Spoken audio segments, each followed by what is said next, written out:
Bienvenidos a un programa que es muy importante porque vamos a tratar de dónde venimos, quiénes somos, cuál es la historia del Ecuador y qué queda de esa historia. Junto a mí se encuentra Estelina Quinatoa Cotacachi. Ella es del pueblo Otavalo, de la nacionalidad quichua.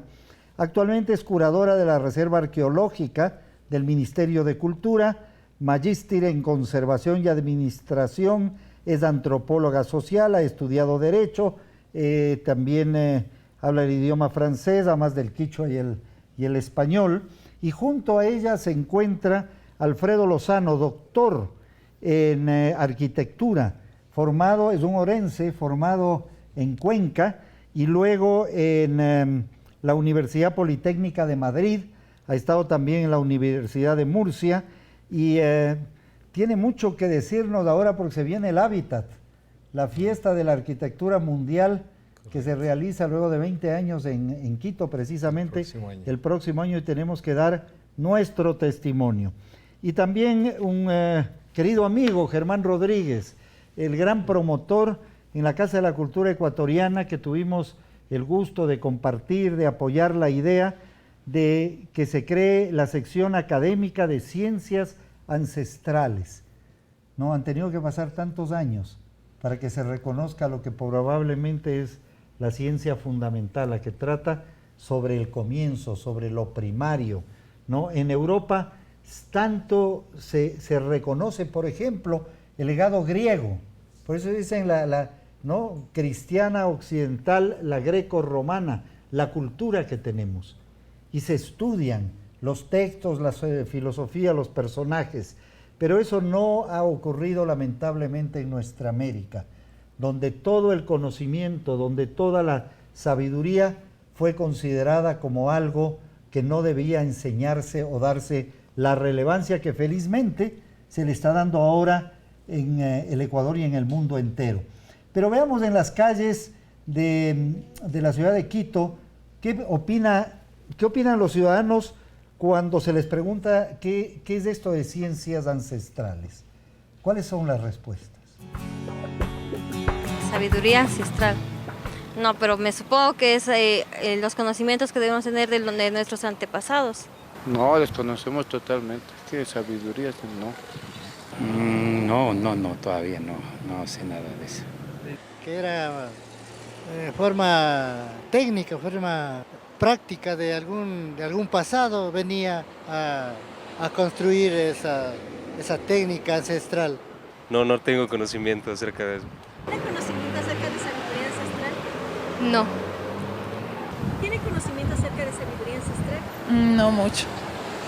Conozco, pero, o sea, de mis antepasados, pero no todo lo que ellos tenían conocimiento.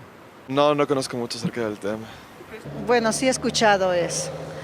¿Qué puedo decir? No, tanto así no lo conozco. Por supuesto, es milenaria.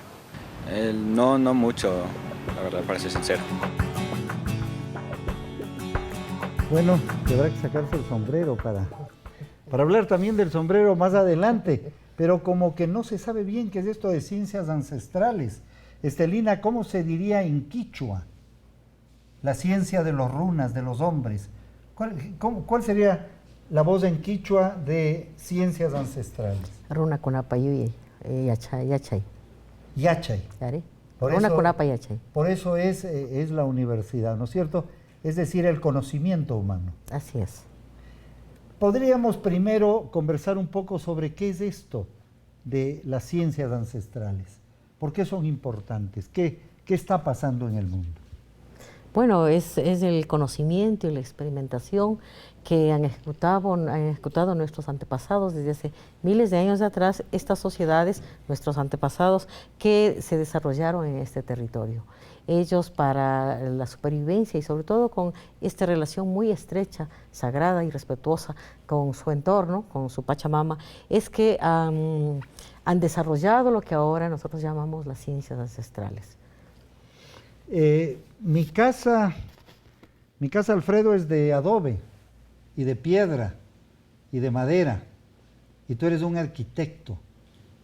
Tienen mucho que enseñarnos o tenemos mucho que aprender de toda la cultura. Siempre se habla en Machu Picchu, por ejemplo, y en lo que recientemente se ha encontrado aquí en el país, se está difundiendo, toda esa precisión maravillosa arquitectónica de las grandes construcciones en la última etapa de la civilización, se dice en formación, que era la Inca, ¿no? ¿Qué nos puedes decir tú desde el lado de las formas, de lo urbanístico? Bueno, yo quería partir diciendo que la ciencia es el conocimiento de la naturaleza, es el conocimiento del cosmos, es el conocimiento de la sociedad.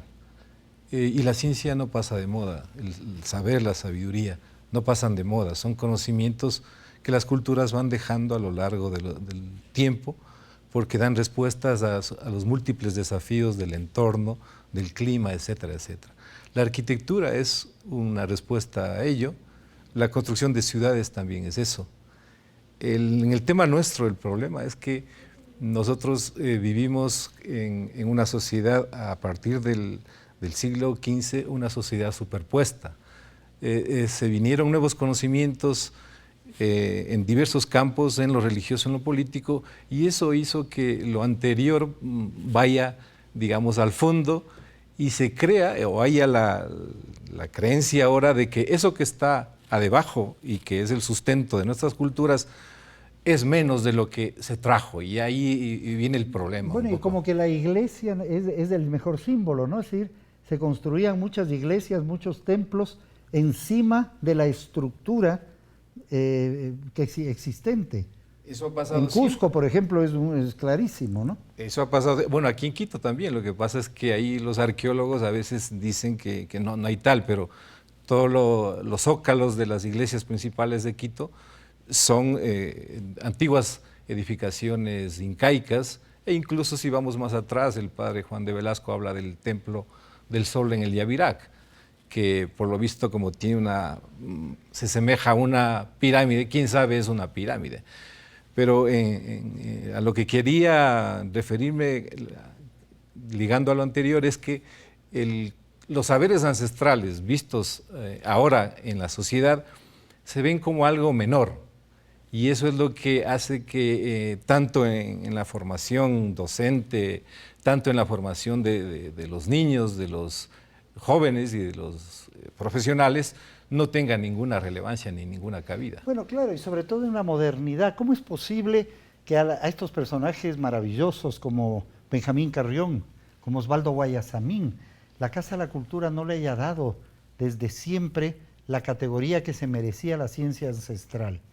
Porque se hablaba mucho de eso, ellos eran los grandes promotores. ¿Qué pasó? Era como que no era científico. Bueno, es muy interesante la pregunta porque viene al tiempo, ¿no? Cada cosa va teniendo su tiempo y cada cosa tendrá su tiempo. En los días de Benjamín Carrión, si bien muchos representantes de esta generación fueron grandes investigadores del pasado y también grandes conocedores de los secretos de la cosmovisión ancestral, todavía no era el momento del resurgir del saber ancestral, yo pienso, sino que más bien la ciencia o el interés estaba encandilado por los avances de la ciencia moderna, por los avances de la astronomía, de la astronáutica, de la física cuántica, como diciendo etcétera. Eso ahí está. Y había esa idea de que lo propio era como de un tiempo pasado, un tiempo superado. Teníamos que entrar a la modernidad. Teníamos que entrar a la llamado modernidad. Progreso, Sí. desarrollo. Exactamente, sí. Esa es un poquito la tónica de lo que fue la generación de nuestros padres y nuestros abuelos, que fueron los que crearon la Casa de la Cultura. Pero ahora nuestra generación está en otro desafío. Tenemos otro desafío por delante, que es reconocer y actualizar ese saber. Tenemos que darle plena legitimidad, y eso es lo que nos inspiró a formar justamente la sección de Ciencias Ancestrales e Interculturalidad en la Casa de la Cultura. ¿Qué podemos decirles sobre qué es lo que ha quedado? Quisiera que nos den ejemplos, es decir, muchas personas dirán, bueno, pero mi vida ya es en el mundo moderno, en el mundo mestizo, la casa es ya de otro tipo de arquitectura, las costumbres, los centros comerciales, los autos, etcétera. ¿Qué es lo que necesitamos para completarnos como seres humanos, como ecuatorianos? ¿Cuáles serían algunos ejemplos? Bueno, los ecuatorianos, al vivir la vida en nuestro país, tenemos una identidad. Y esta identidad lo tiene cada grupo humano, cada pueblo, pero esta identidad lamentablemente en el mundo urbano no es reconocida. Por supuesto que tenemos muchas evidencias de lo que es lo milenario, es nuestra comida, nuestra forma de hablar, nuestras costumbres, inclusive nuestra arquitectura. Tenemos todos estos conocimientos que están latentes, que no está en el mundo racional, sino que es vivido. ¿Por qué? Porque somos producto de una cultura madre, porque nos hemos desarrollado aquí. Lamentablemente, como evidencia o como rezago de la época colonial en la que se sobredimensionaba la cultura europea que no se conocía. Sí, pero para que no quede muy teórico esto, ¿no? Bueno, pongamos ejemplos. Bueno, podemos hablar. Ejemplos, Alfredo.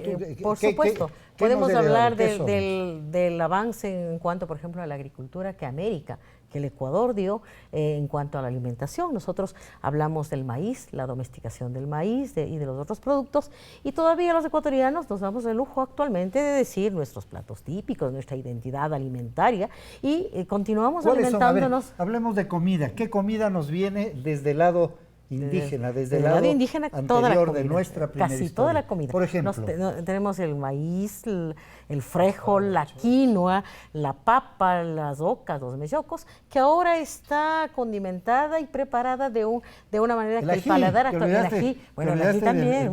Bueno, entre muchos productos que todavía seguimos alimentándonos como evidencia de ese gran desarrollo, de ese aporte de nuestros antepasados, y que hasta ahora sigue sirviendo para la alimentación y la pervivencia. Es verdad, es decir, comemos lo que siempre comíamos, lo que la tierra daba, la Pachamama, pero vamos a ir a un corte comercial. Algunos ejemplos a nivel material.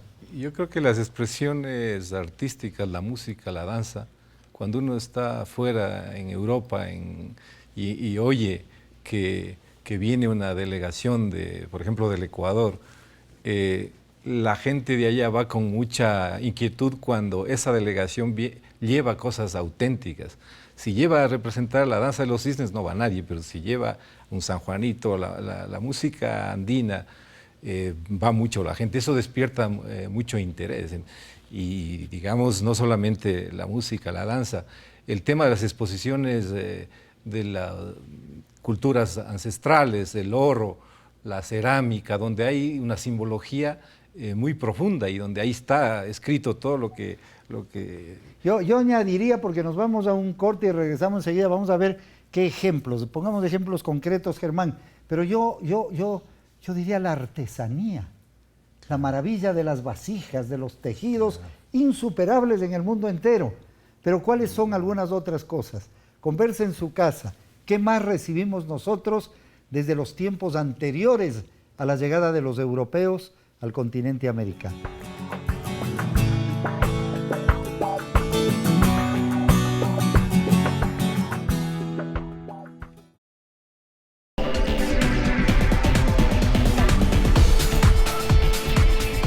Bueno, nos habíamos quedado en los ejemplos, ¿no es cierto? La comida, casi toda nuestra comida, pero además de la comida, la música que es la gran atracción del mundo. Yo dije las artesanías.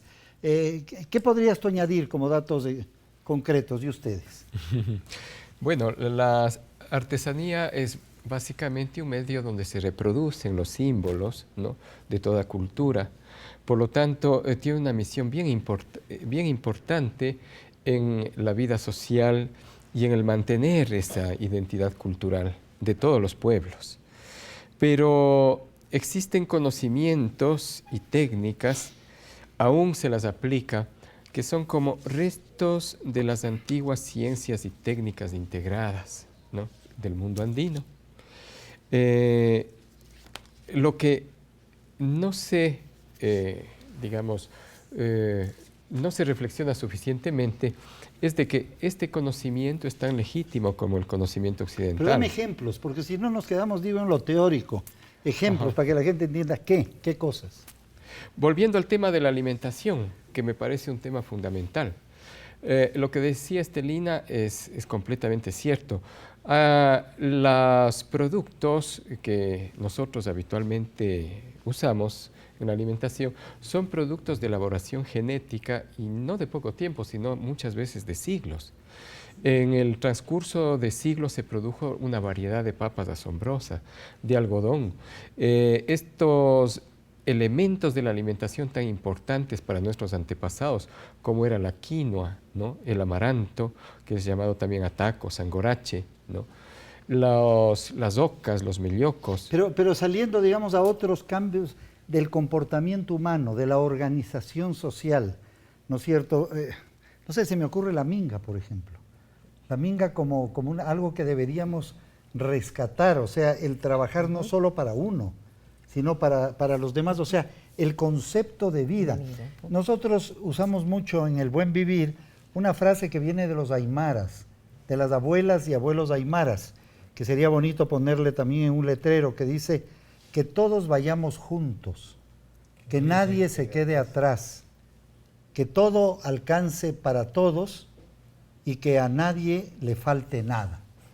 Pero ahí es importante una reflexión. En el caso de la minga es un paradigma, es decir, es algo que debemos alcanzar, es el ideal. No solamente es un trabajo colectivo, el minga significa la prestación de mano. Es decir, cuando intentemos o cuando recuperemos lo que es el concepto de la colectividad y no la individualidad, creo que ahí estaremos más cerca de entender y de apreciar que la minga no es solamente barrer las calles en el mes de diciembre en Quito, sino que la minga es el apoyo mutuo, el salir adelante, como usted bien dice, para que el grupo, la colectividad salga adelante. Me quedé con el asunto de las artesanías, porque parecería que las artesanías corresponden a un saber popular y el arte a un saber culto. Y no es así. No es así. El arte recién tiene su independencia, creo que en el siglo XVIII, y se abre como una disciplina autónoma de todo. Y ahí tendríamos que revisar lo ancestral, las ciencias. Antiguamente la filosofía, el arte, la religión, la cosmovisión, la simbología, todo estaba unido. Un símbolo que aparece en una cerámica no es solamente el felino que está en el símbolo. Ahí está el concepto del universo, el concepto de la vida, etcétera, etcétera. Entonces, ahí también hay una deuda grandísima con nuestros pueblos ancestrales. Yo diría algo, mira, que hemos departamentalizado la vida con el racionalismo. Eso lo dice Edgar Morin, el gran filósofo francés. Innegable. No, es que unos son antropólogos, otros son sociólogos, otros son arquitectos, otros médicos, otros periodistas, y cada uno ve un mundo separado. En la medicina no le curan al ser humano. El uno le cura los ojos, el otro la nariz, el otro la oreja, el otro los huesos. Tenemos que ir a distintos especialistas. No, es que el mundo era más holístico, sí. más integrado. O sea, todo tenía que ver con todo. Así es. Yo tengo otra preocupación en relación a lo de las artesanías, que son hermosas, son bellísimas, pero el concepto mismo de arte está unido al de artesanía. Para crear una obra de arte se necesita la habilidad y la inteligencia, el intelecto de quienes lo hacen. Para hacer una obra de arte de un artista quiteño, lo pone todo eso. Pero cuando hablamos, por ejemplo, del arte plumario o del arte de Tigua, mal llamado arte naif, están poniendo el mismo esfuerzo. Entonces, ¿por qué cuando unas personas lo hacen, están artistas consagrados, y cuando los pueblos hacen, son artesanías? Porque la artesanía es una actividad económica, todo lo que se hace con las manos, pero este arte de los pueblos tiene que ser reconocido como tal, y pero esto es una deuda que también tenemos que seguir trabajando en la actualidad. Pero no será también, mira, tanto tiempo y recién hace no mucho me explicaron que el arte sano es un arte sano. No es un arte de dinero, claro. No es un arte de fama, no es un arte de poder, es un arte para estar sano. Me pareció bellísimo. O sea, el artista sano es el artesano, ¿no es cierto? Es el que construye con sus manos, ¿no es cierto? Porque es casi una meditación. Yo en Bolivia, por ejemplo, donde hay lugares donde se conserva purísima la tradición de muchas cosas, veía yo a estas chicas, estas mujeres, tejiendo por horas, unos tapices fantásticos, y todo el modelo estaba aquí adentro, me decían. pero sobre todo aquí, me decían, en el corazón. Y de ahí salían los borreguitos, las cosas, era una cosa fantástica y no se copiaba de nada. Entonces, eso yo creo que no entendemos, no sé si podríamos explicar un poco mejor las esto. Mujeres amazónicas de nuestra Amazonía, cuando hacen las mucauas, estoy hablando de varias nacionalidades, cuando hacen, se reúnen en el grupo y empieza la creatividad, realmente es un canto a la vida, un canto al amor, un canto a sus hijos, y ahí impregnan los diseños, es decir, es una obra, como usted dice, que está creada en este momento sublime para que salga esta obra tan hermosa. Sí, me parece que es difícil establecer un límite preciso entre lo que es arte y artesanía, ¿no? Sobre todo en tratándose de las culturas ancestrales. Pero sí creo que existen seres, existen entes, ¿no?, que tienen una potencialidad de recrear lo que ya está, que es asombrosa. El caso, por ejemplo, de Enrique Males, que es uno de los talentos de la música nacional y que hay que darle el reconocimiento que se merece, ¿no? Es extraordinario, Enrique. Como parte de los ritmos populares para hacer algo que alcance una dimensión universal, como arte, si hablamos. Ahí tenemos una expresión. La danza, el teatro, es la música. Es decir, es tan descollante que deja de ser algo particular y se vuelve universal, ¿no? Entonces, es difícil establecer un límite entre arte y artesanía, pero yo creo que en todos los pueblos sí ha habido expresiones de arte y expresiones artesanales, pero expresiones sobresalientes, ¿no? Para realmente ¿Qué hacer? Tenemos 5 minutos, vienen 3 nuevos invitados en la segunda parte del programa.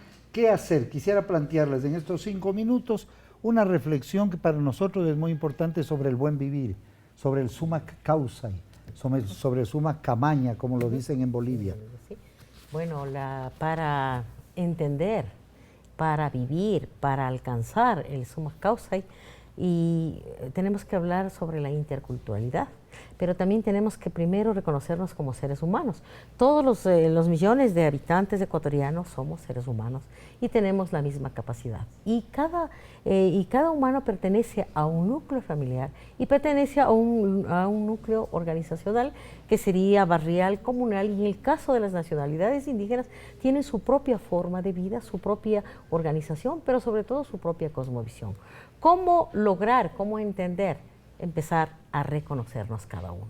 Y empezar a reconocernos en el plano de ser humano, es decir, en la convivencia, porque si no estamos en el plano teórico, entonces, y en el plano idílico. Es decir, la convivencia, que es lo más importante y que también es lo más duro, porque no podemos dejar lo que nosotros creemos que está bien y aceptar lo que la otra persona piensa diferente, vive diferente, se viste diferente, habla un idioma diferente.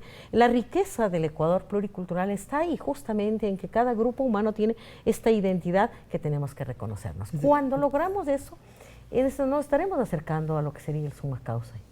Es decir, reconocernos en el otro, como se dice. Reconocernos como un espejo en la otra persona, en el otro. Enlazando lo que dice Estelina, la vida en plenitud del summa causai no es un ideal, es algo concreto. Responde a la manera, aquí y ahora, a la manera de que entendemos el mundo y a la manera como le damos respuesta a eso. Si vivimos de una manera armónica con la naturaleza, con los seres humanos, pues vamos construyendo, viviendo el summa causai. Nosotros hemos ido a las comunidades y los compañeros que viven sencillamente dicen, nosotros, esto es el summa causai. Y aquí en la ciudad estamos teorizando muchísimo sobre la vida en plenitud, ¿no?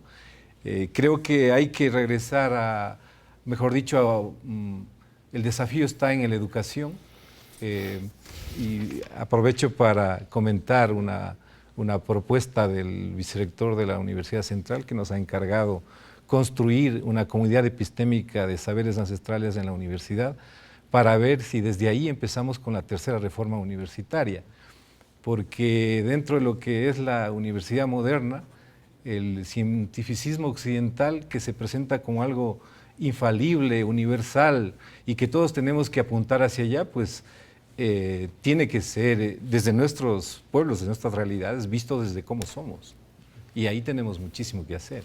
Además, yo agregaría esto, que la Carta Política del Estado, la Constitución de la República, en el momento que algo se plasma en la Constitución, quiere decir que el estado de conciencia, ¿no?, o de un colectivo social ha llegado a reconocer esto.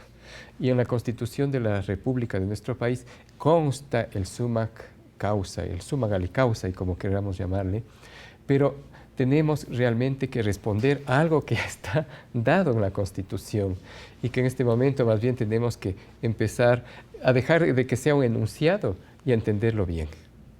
Bueno, yo quiero agradecerles mucho. Hemos estado en la mitad del programa con ustedes. Es muy importante lo que se ha dicho. Esperamos realmente y queremos agradecer a todos los mensajes que nos envían al hashtag Acuerdo Buen Vivir, porque ustedes hacen este programa, y agradecer a todas las personas que nos lo envían desde todos los rincones del Ecuador y a las estaciones que están además retransmitiendo este programa. Para conocer un poco más, Estelina, Germán y Alfredo, para conocer un poco más lo que de alguna manera se dice el Ecuador profundo. Tenemos que estar todos trabajando eso. Enseguida regresamos con otros compañeros e invitados en este programa sobre las ciencias ancestrales, sobre el conocimiento ancestral.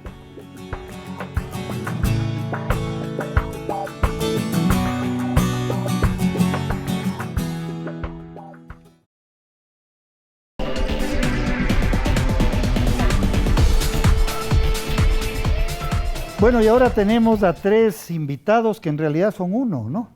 Porque es una sola familia que nos acompaña. Aquí está Laura Santillán, está su hijo, Sinchi Chimba, y está el Taita, ¿no es cierto? El Taita Fernando Chimba. Entonces es Taita, Mama y Guagua, sí, de alguna manera, ¿no es cierto? Oye, esto Fernando de Mama es en quichua. Así es. Es igual que en español. Igual que solo que el acento es en la parte principal. Mama. Mama. Sí. Qué cosa teníamos. Ahora conversaba con ellos, ¿no? Pero bueno, eso les decíamos después, ¿no? ¿De dónde venimos todos? Así es. Somos una mezcla de todo el mundo, los latinoamericanos. Pero ellos tienen el CECIB, Yachayhuasi. Es una escuelita especial, única en nuestro país. Veamos unas pequeñas imágenes para entender de lo que vamos a hablar. Es la escuela creada por esta familia. Estas terrazas de cultivo, construidas en la escuela Yachayhuasi, ubicada en el centro oriente de la ciudad de Quito, y que recibe a los niños que han migrado junto a sus padres del campo a la ciudad. La naturaleza habla, pero no el lenguaje humano, sino a través de señas, dicen los abuelos. Observa y diseña según tu entorno, dice la permacultura.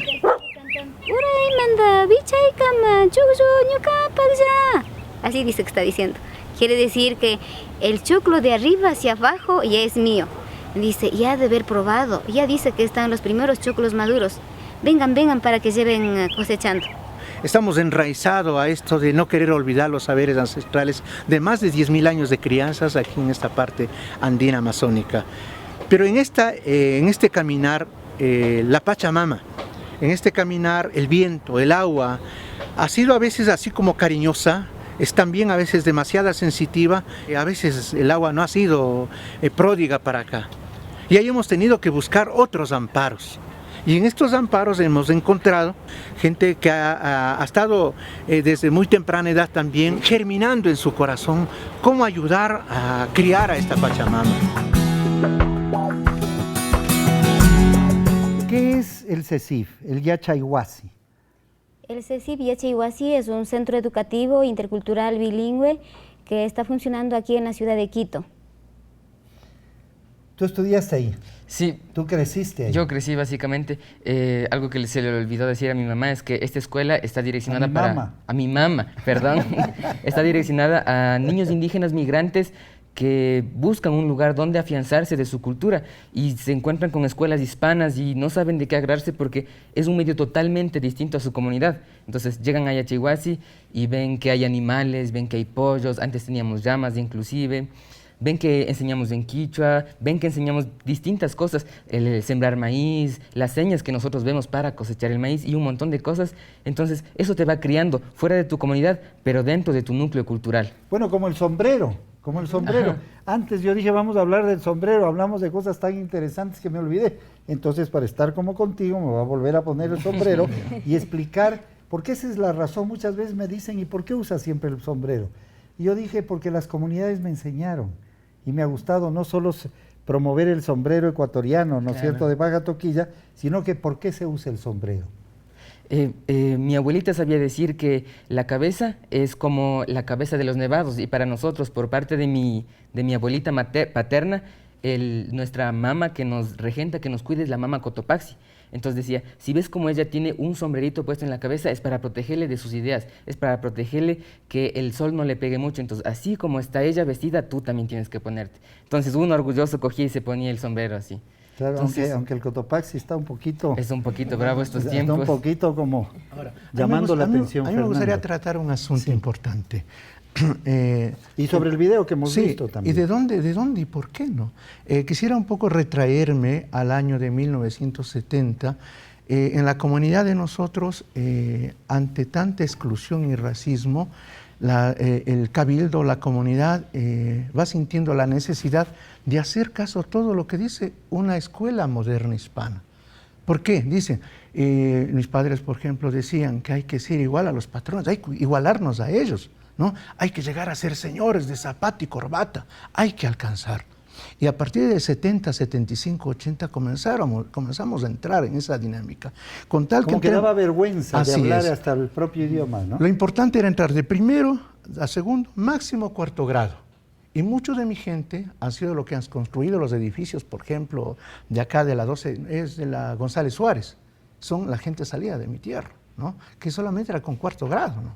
Ahora, después del año de 1985, los mayores comienzan a olfatear algo que no está bien, porque regresan de Quito, regresan de otros lados de las ciudades y comienzan a ver que ya nos saluda, ya está el sombrero, ya nos saluda alzando el sombrero, ¿no?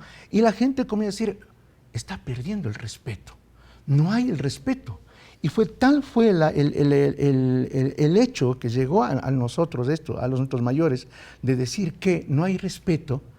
En el año 90, cuando eclosionó el levantamiento indígena negro y popular, salió en la televisión, no me acuerdo si en la radio o en la televisión, una frase de un personaje. Estaban bajando por los del movimiento indígena de Cotopaxi, creo que eran los de Jatarishun, algo así, pero este compañero se llama Joselino Antechusín, de la comunidad de Guayama, Chuchilán, o sea, pueblo panzaleo, ¿no? Cuando le pregunta a un medio de comunicación que no recuerdo, le dice, bueno, ¿y por qué bajan? ¿Qué piden? Asustados todos, ¿no? Que ha habido gente que ha vivido en tantos fríos. Y este dirigente le dice, bueno, lo único que pedimos es Iskayachay, o sea, los dos conocimientos, occidental y moderno, Iskay Mikuy, o sea, las dos comidas, y Iskay Kausay, las dos culturas. Qué bonito. Después de tanto tiempo, me acuerdo que eso fue el 90. En el 2007 nos invitaron a dar unos talleres, y aquí tengo que resaltar un personaje que olfateó en que el instrumento curricular que nosotros desarrollamos en conjunto con amigos de Perú y Bolivia, que se llama Calendario Ritual Agrofestivo, es la compañera ahora que es ministra Cecilia Vaca. Ella era trabajadora de la Fundación Esquel, y ella decía que si esto no logra ayudar, no sé, ¿qué podría ayudar, ¿no? Entonces, en el 2007 le encontramos a en un taller de descolonización académica a los docentes. Y ahí le decíamos, ¿y qué fue? ¿Se cumplió? Y él tristemente decía, no. Ahora hasta mi hijo ya no quiere coger ni siquiera el asadón. Y era educación intercultural bilingüe. Dice, ahora los directores, los supervisores son los patrones. Entonces, ahí nosotros hemos visto que después de esos, de como 10 o 15 o 20 años, ese pedido de Iskayachay ya está ahora en la LOE. Artículo 92 de la Ley de Educación, que dice que hay que dar los dos currículos, ancestral y moderno. Y ese Yachay Huasi. Y como un homenaje, yo quisiera que ustedes digan quiénes son, pero en quichua. Quisiera oír a la familia. Nosotros, el pueblo quichua se ha pasado escuchándonos en español, hablar en español toda la vida, todo el día. Hagamos un poquito una conversación. Una conversación de ustedes, conversen. Luego nos dicen, para quienes no podemos enteramente entender de qué se habló. Pero escuchemos, ¿cómo habla una familia quichua? Ya. Ñukanchika agato aysmanta mishamurkanchi, abuelita ka imata tanirka kandaka. Ñuka hatumama kanirka mana yarinichu, pero alilla puringi nirka. Sinapas kalpangi puringi nirka.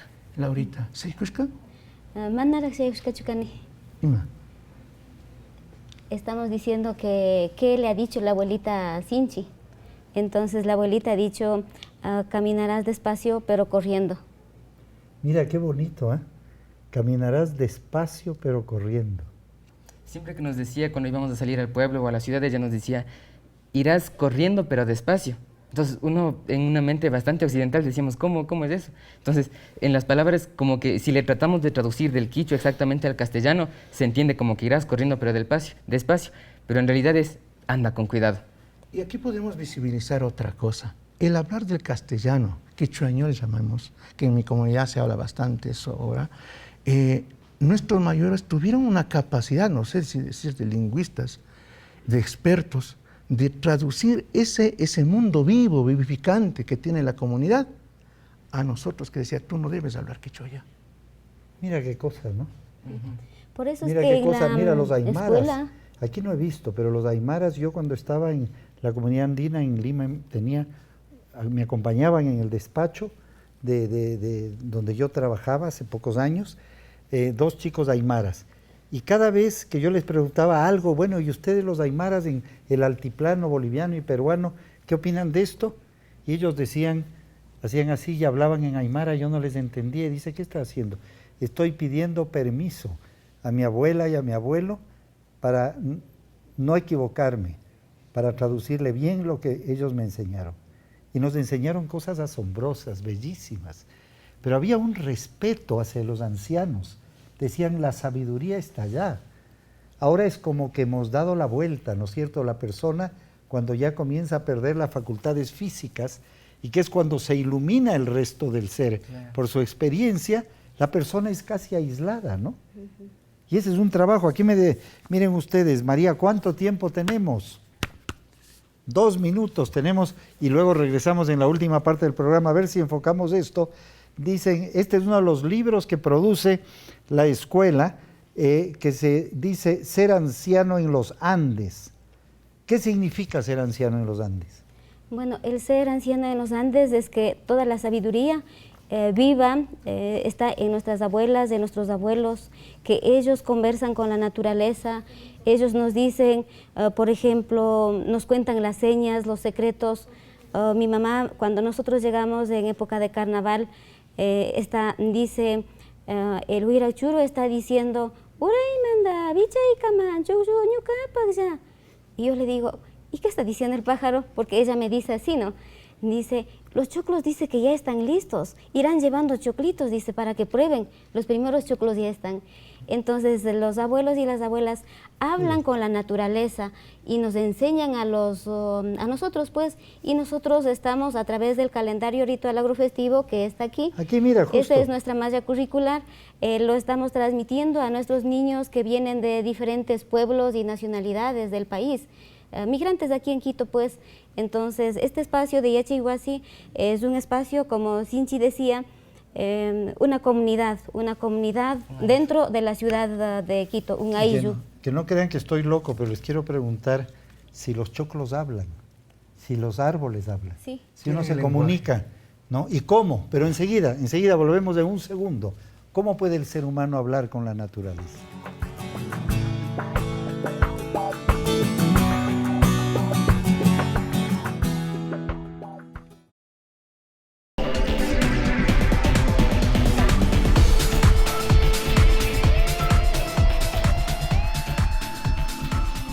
Bueno, en este programa hemos estado rescatando todo esto. Vamos a ver unos videos, pero antes quedó una pregunta. ¿Cómo es que se habla con los árboles? ¿Cómo es que hablan los choclos? Recuerdo y las plantas y las que flores? cuando sabíamos estar con mi abuelita haciendo tostado, ella se quedaba un ratito en silencio y me decía, Sinchi, huye. Yo le decía, ¿y mata, mamita? Entonces me decía, Sinchi, escucha. Yo le decía, dime, mamita, ¿qué pasó? Le decía a mi abuelita. Entonces me dice, Guairata Taquijun, me dice. Entonces yo le digo, no le entendía porque es bastante difícil comprender. Entonces ella me decía que yo le preguntaba en quichua, mamita, abuelita, ¿cómo es que usted le entiende a los pájaros, a los huirachurus, al viento, al taitimbabura? Y ella me decía, no es que yo le entienda, sino que las demás personas hemos dejado de escuchar. Solo pon bastante atención y verás que te vas a dar cuenta tú mismo por las cosas que vas viendo y las cosas que van pasando. Entonces me decía, es un lenguaje distinto, pero al fin y al cabo es un lenguaje. Claro, el ser humano como que ha perdido sensibilidad, ¿no es cierto? Recuerdan el tsunami. Y tal vez aquí, si es que hay unos mayores situaciones con nuestros volcanes, posiblemente los animalitos son los primeros que se van a dar cuenta de lo que pasa, ¿no? El ser humano estaba en las playas, no se dieron cuenta ni los más avanzados instrumentos, etcétera, pero todos los animales sintieron que la tierra les decía que algo pasaba y todos huyeron a tierras altas y no les pasó nada, ¿no es cierto? Cuando en Yachayhuasi estamos con la propuesta de Ixca Yachay, del saber ancestral y del saber moderno, es justo para visibilizar esas vivencias de un mundo vivo. Pero aquí falta poner algo más que dicen los mayores, que en este caso, por ejemplo, que el Guaira es una persona con cultura propia. La montaña es sagrada, tiene cultura propia y con ella nos relacionamos en consenso y en empatía. Todo tiene ánima. Entonces solamente ahí se puede entender que cuando una persona sueña algo, que a través de eso también se manifiesta, podemos comprender que el mundo vivo de la naturaleza y anidado en esta cultura ancestral, menospreciada muchas veces por nosotros mismos, hoy es un punto clave para que las escuelas, teniendo una constitución, teniendo una LOEI, tenemos que solamente aplicarla y de entender, y aquí vale la palabra de un niño estudiante que vino de Guamote en el mes de noviembre, atrasado, ¿no? Y cuando le piden a él que ¿por qué no trajiste el deber? Y él dice, no me ha venido siguiendo, dice.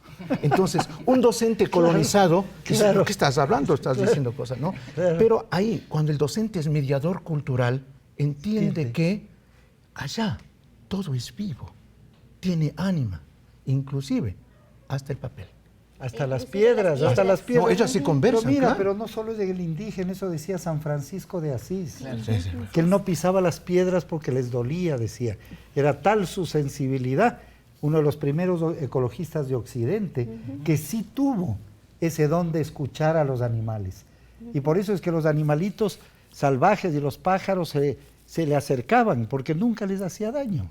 Porque ellos sentían que él era como un árbol. Yo aquí les traje a mis acompañantes, por ejemplo. Oye, a ver, las cámaras, veamos. Maíces de colores. Veamos a los acompañantes de Laura. Sí, ellos vinieron acompañándome para que ayudarles a hablar de ellas también, ¿no? Nosotros tenemos más de 15 variedades de maíz en nuestra chacrita. ¿Todo esto es maíz? Sí, estos dositos son frijoles y todo esto es maíz. Y estos son maíz. Sí. Mira los colores. Es una fiesta, ¿no? Es una fiesta. Sí, es una fiesta. Y si le enfocan el rostro maravilloso de Laura y los colores, miren ustedes, si hacemos una toma de ella aquí, van a ver que estos colores están reflejados en su vestimenta. Claro. Porque la armonía viene de la tierra. Los sonidos, la música viene inspirada en los sonidos del viento y de la naturaleza. Y los niños se ponen contentos, por ejemplo, cuando cosechamos maicitos negros, los afros dicen, machi, parecido a mí hasta del maíz. Qué bonito, qué bonito. Tenemos unos videos, se nos acorta el tiempo, quisiéramos que opinen ustedes sobre esto. Vamos con opiniones sobre qué piensa la gente del conocimiento ancestral. Muy importantes porque de ahí están nuestras raíces, nuestras costumbres que tenemos hasta el momento. Bueno, de hoy en día la ciencia es más avanzada que lo de antes, pero para los que poco tenemos dinero, y si es en cuanto a dinero, sí nos vale esas esas cosas? Claro que sí, porque se supone que venimos de, entonces obviamente tenemos que saber lo que pasó antes para saber lo que somos hoy. Claro, lo importante es importante, porque deberíamos tener hasta hoy esos conocimientos. Es importante rescatar los conocimientos y tradiciones que tenían nuestros ancestros, entonces sí creo que es un poco importante. El que cree realmente le hace bien en las curaciones y todo eso. El que no cree, pues realmente no le ha de hacer bien. Ahora usted tiene que pensar que así como existe Dios, también existe el diablo. Y hay muchas cosas que se sanan por medio de eso. En parte, digamos que depende de la persona que crea, le puede hacer bien o puede hacerle mal, todo depende de la persona que pueda creer en esas cosas. Yo creo que sí, o sea, la verdad por cultura, por el país, para tener ese conocimiento, esa sabiduría, como se llama, es algo propio de nosotros. Yo creo que sí sería importante enseñarlo o conocerlo. Creo que es importante porque así recordamos las tradiciones que nuestros antepasados tenían. Pero ¿qué es esto de conocimientos ancestrales, de ciencias ancestrales? Tenemos otro pequeñísimo video para en la última parte del programa hacer que esta bellísima familia Chimba, nos dé su opinión. Alipunja, Hatun, Pachacama, Pachacuti, Alishamushka, Taitainti, Pachamama, Mama Yaguar. Vamos a hablar de espiritualidad, pero de la espiritualidad que nuestros ancestros nos han enseñado, de amar a las plantas, de respetar al medio ambiente.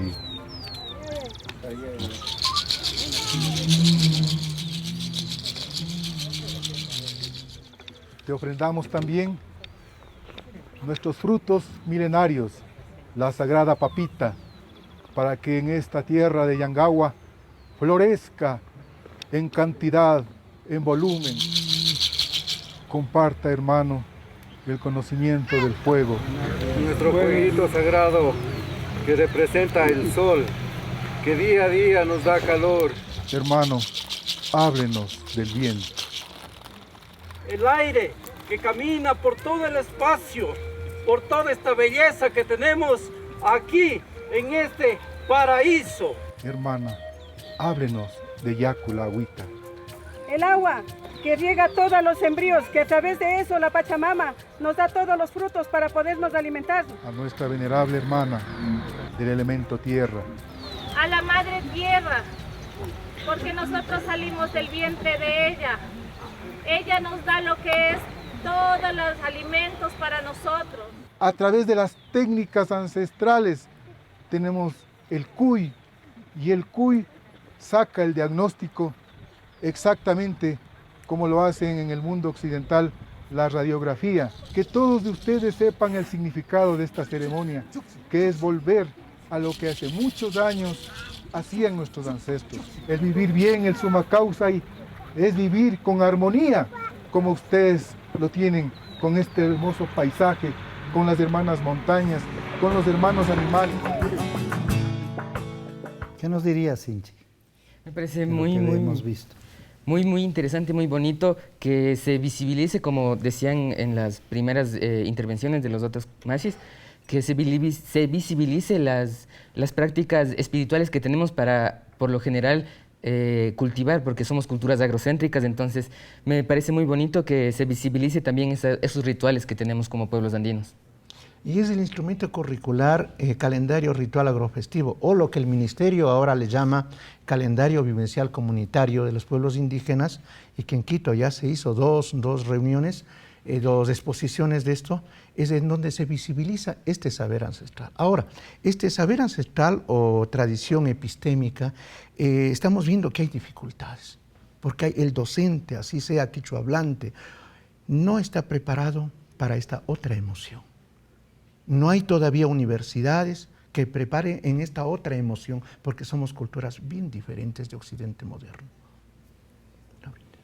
Sí, pensamos que sería muy lindo que en las escuelas pongamos en práctica lo que dice el artículo 92, el artículo 78, siendo indígenas docentes, pues tenemos que encariñarnos con la sabiduría de nuestros abuelos, empezar a que nuestros niños vivan esa vida dulce del campo en donde quiera que estemos, porque estamos en esta Pachamamita, pues que nosotros somos los encargados de educar en estas dos sabidurías, lo moderno y lo ancestral.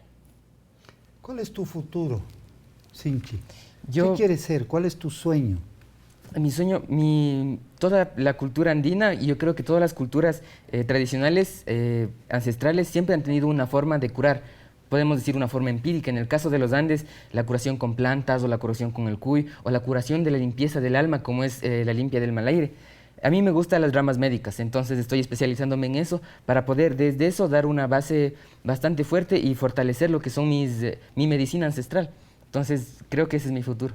¿Qué hacemos? Tenemos apenas 2 minutos para terminar el programa. ¿Qué hacemos para que el summa causa, el de la armonía, el de la equidad, el de la igualdad, el de la minga, de la solidaridad, el del amor y el de la belleza, sea la forma de vivir en nuestro país y en el mundo entero? Tomando en cuenta las solicitudes de las comunidades cuando dice volver al respeto, creo que una de esas partes es vivir. Y dentro del vivir está tener los ojos abiertos, porque si bien es cierto, ya se dan estos rituales en algunas partes, pero la modernidad tiene una sagacidad impresionante de cosificar cosas. Y vemos en rituales, por ejemplo, que se ha hecho en la misma Dirección de Educación Intercultural Bilingüe, donde dice, es por nuestras cosechas, y solo hay naranjas, frutas de Chile, y uno queda, bueno, digo, bueno, Yachaiguasi tiene maíz, papas, tiene chacra escolar. Entonces digo, ¿qué estamos hablando? Otro. Los mayores dicen que cuando se entrega una vara, se entrega a la persona indígena campesina, ¿no?, para que críe la chacra, porque dé continuidad de vida, porque tiene ánima las plantas, ¿no? Si está contento el humano, tiene que estar contento la semilla, contento el río, contento la planta. Y eso es el summa causa. Bueno, yo sí diría que estamos contentos en este programa, porque yo creo que mucho de lo que tiene que pasar en el Ecuador es lo que se ha dicho y lo que ha estado en esta reunión. En la primera parte con tan profundas reflexiones, ahora con las vivencias de ustedes, de una familia que comparte una realidad en la parte práctica. Y yo quisiera terminar nada más con ese pensamiento del gran mexicano Leopoldo Sea, cuando dijo que los seres humanos no llegaremos a tener una etapa superior de desarrollo hasta que no entendamos que todos los humanos somos iguales precisamente porque somos diferentes. Qué hermoso. ¿No? O sea, lo que nos hace iguales son nuestras diferencias. Y la persona que quiere imponer a los demás su forma de pensar, de vivir, de sentir, de creer, no es un humano. Es una persona que no entiende la maravilla de la biodiversidad. Muchísimas gracias a todos ustedes nuevamente por acompañarnos en un acuerdo para el buen vivir.